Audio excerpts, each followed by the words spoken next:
Адам деген адам менен адамда акыл, иши бири-бирин айкалат.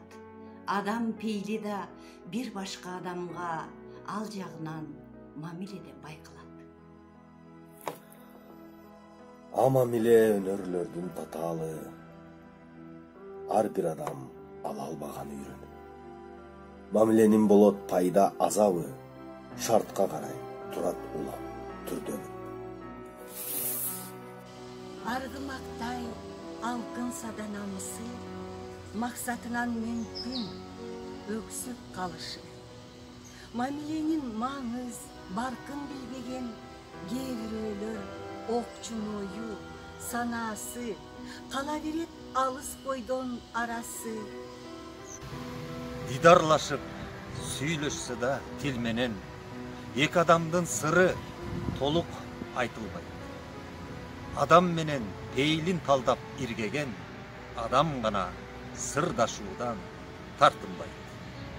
Мейли күндө 10 жолугуп кол алыш. Андан такыр адам билбейт бири-бирин. Бир жол тартсаң, болсо ошондо жол алыс, жол айкындайт. Анык кимдин ким деген.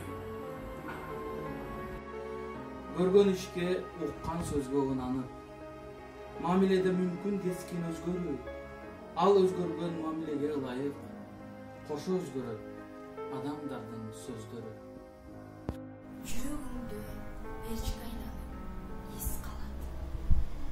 Өтө кымбат өмүрлөрү кыскарат. Көп адамдар көңүлдөрү кердеген. Көңүлдөрү ачык күндөй жайдагы, жаркын мүнөз жакшы адамдар жайдары. Бири-бирине жагат ынак дил менен, сүйүшкөндөр жүрөктөрү түкүлдөп. Сезим жанып ким сүйүшсө ким менен, бири-биринин ыйык сырын түшүнмөк.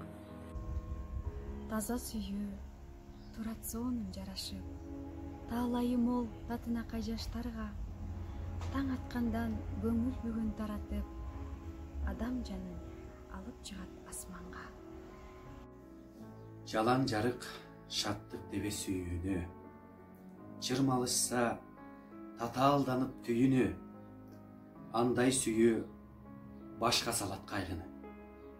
Адамдар бар, сүйүү баркын сезбеген, аны кордоп, аны жерге тепсеген, бирдей эмес адамдардын бардыгы. Бирдей эмес адамдардын бардыгы. Ар биринин ою, жолу ар башка. Ар биринин башкача өтөт ай жылы. Бири дуулайт, бири эмден жанбасын.